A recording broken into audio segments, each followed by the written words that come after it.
Well, the summit in Beijing is being watched closely in Europe. So what exactly does this summit mean for Europe? Joerg Wuttke was president of the European Union Chamber of Commerce in China. When two elephants dance, of course, they trample a lot of grass, and Europe feels a little bit sort of caught in between, particular in areas of chips and export controls and so forth. I mean, again, this could be a good moment in order to actually get our reform going. In Europe, we have a bit of reform fatigue. Maybe the kind of challenge that the US and China mean for us could be a good incentive for our politicians to actually get going. And I think very important in this meeting was that the two leaders actually talked about artificial intelligence. You know, China and the US are leading by a huge margin, and Europe is not anywhere to be seen. And it's good that the leaders actually talk about this also in the context of finding some regulatory environment. You just imagine non-state actors developing with AI biological weapons. So in a way, it's important that this topic comes up. But where does Europe fit in if Beijing and Washington start talking more directly with each other about trade, technology and global supply chains?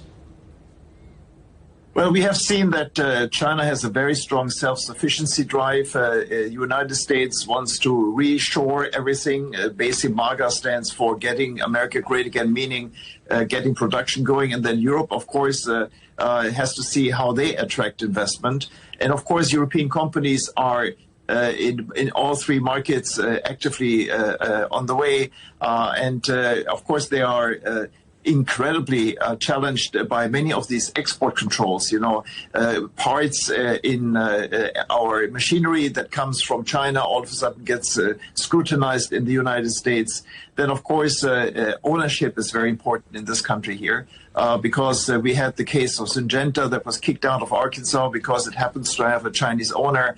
Then Pirelli was struggling to get the Chinese ownership lower a little bit. So yesterday's news about seeing that actually Donald Trump wants to have Chinese investment, that has an impact on European companies as well, because there has been a strong drive of Chinese companies buying up the industrial landscape in Europe, which in many ways has advantages but also challenges. So let's see. We have to basically get our act together in Europe. I mean, as you allude to, European companies are facing pressure from China, US tensions, but also from US-EU trade frictions. I mean, this was your job in a previous life, of course. I mean, how difficult is it for European businesses to navigate this environment?